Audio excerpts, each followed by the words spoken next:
And then I read that some monkeys recklessly threw their banana peels on the sidewalk, and that Zoe slipped on them, hurting her arm.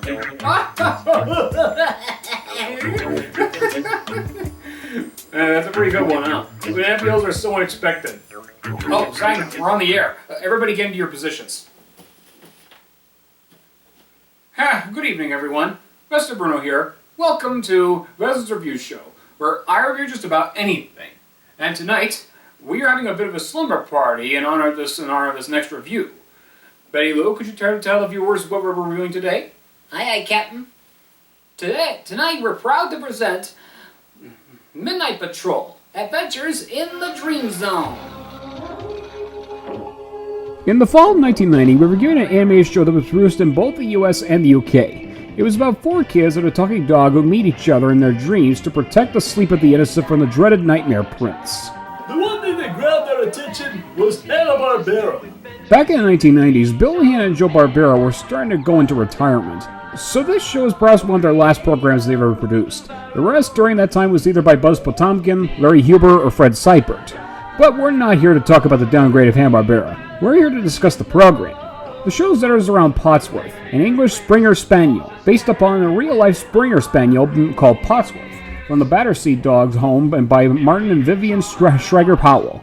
The couple were somewhat disheartened with some of the children's programs being made at the time, commenting that 6-year-olds just aren't content to be fobbled off with Mr. Wizard Go Poof and Nasty Man Go Away. Stories these days have to be believable, contain some logical process. So, in 1987, Martin started writing stories about Potsworth, who lives in a city in America, and 4 young children, Carter, Keiko, Rosie, and Nick. The couple took the idea to Hanna-Barbera and suggested a 50-50 deal to turn the stories into a television series. And to their surprise, Bill, Hanna, and Joe Barbera agreed, and the show premiered on the Fantastic World of Hanna-Barbera on September 1st, 1990. And it was watched by 8.5 million in the US, while 5.1 million watched the series in CBBC in Britain, making it the second most popular children's show on British television after Neighbours. What's Neighbours with a U? Now that's a topic for another time. Another time? As a never. Oh.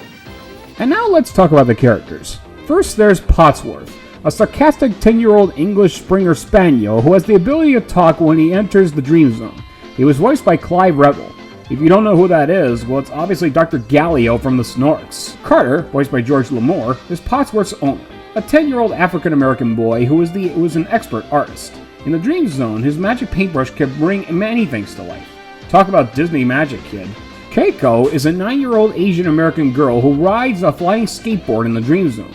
She is energetic and very optimistic and likes to be seen as the leader of the group. Come on, Midnight Patrol, let's get to work!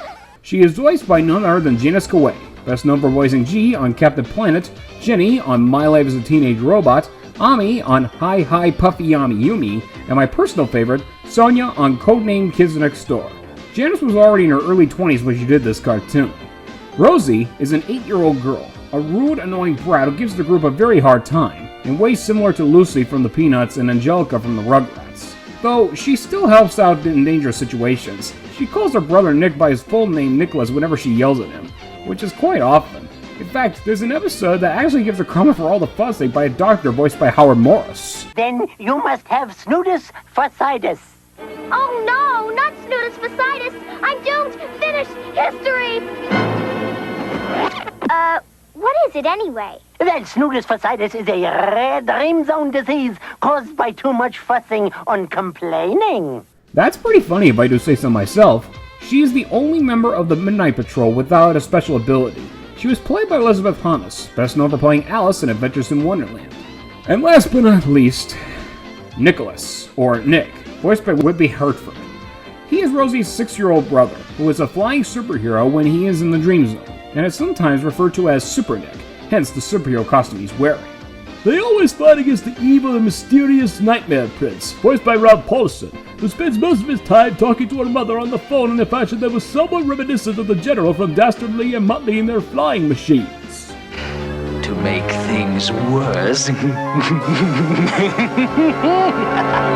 The show was quite a lot of fun. Unfortunately, the show lasted 13 episodes. I wonder if it was the control freak who pulled the plug from the airwaves. Midnight Patrol! Has been cancelled! Cancelled! This Hanna-Barbera cartoon was one of the few cartoons since the early 80s where the animation was all done in the US as opposed to Korea and Taiwan, like most of their later shows.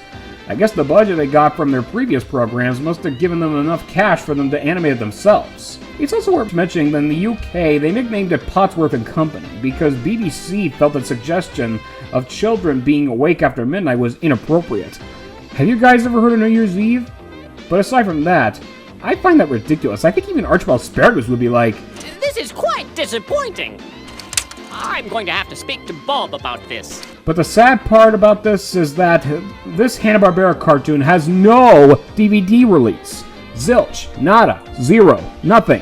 The only evidence of this media-related stuff we could find was when it was released on VHS by Hanna-Barbera Home Video in 1991. But even then, that's a rare find since I couldn't find a copy for Christmas or even my birthday. But I digress. If Warner Archive ever decides to give this show a DVD release, I welcome it in a heartbeat. But the good news is that several of the shows are here on this website. I'll leave a couple episodes linked below in the description. Capiche? Well, that's all I can say about this show. What? We're not out of time? We're still rolling? Well, this is kind of awkward. I guess I can't stop there. Guys, we have one more. We have time for one more story. Do you have any ideas? How about worry boy from outer space? Nah, I already did that with episode number 3. Do the alphabet? Nah, been there, done that. I got it! A Garfield and Friends episode. Which one? Lost and Foundling. Good idea, Betty Lou. Roll the film.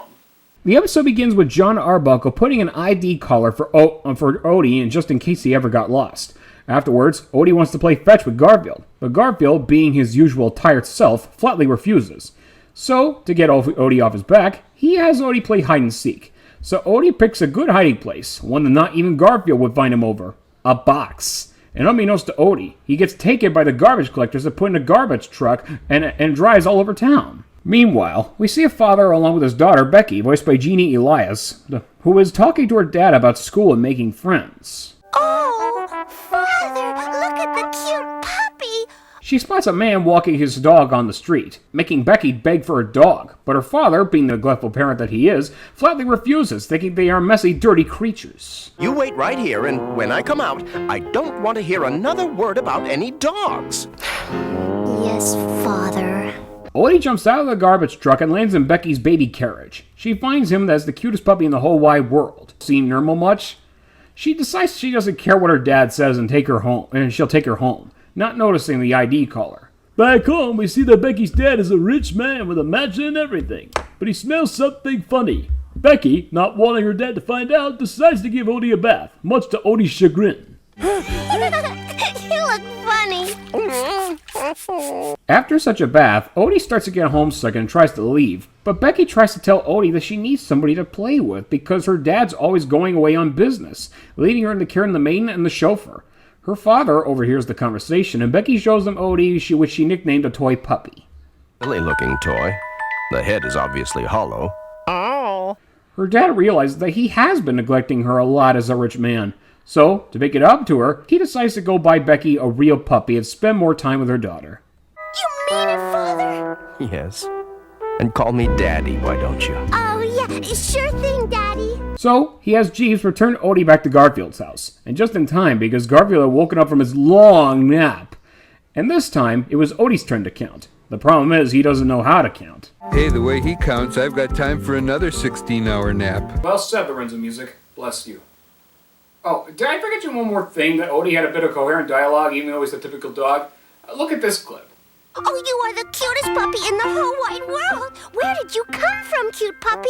Oh. I'm gonna take you home with me, puppy. I don't care what Father says. Well, there you go. That's my review for the Midnight Patrol and Lost and Foundling. Okay, final thought. This episode in particular is a great episode that teaches us that families are important, that even though we are rich, we shouldn't neglect our kids. Well, Veston, the show's over. Can we go have our pill fight now? Yeah, can we? Please? Go ahead, guys. Run and have your little pillow fight. Oh, great! See you in the morning, Veston. Buenos noches. Join me next time for It's Not Easy Being Green, a Muppet sing-along, not related to Sesame Street. Who left this chair here? Ooh. Oh, my cat, Buddy, I'm sorry. You should be out playing with the others. Until next time, as always, stay sharp, stay smart, and always look at things that I recommend. Until then, nighty-night. You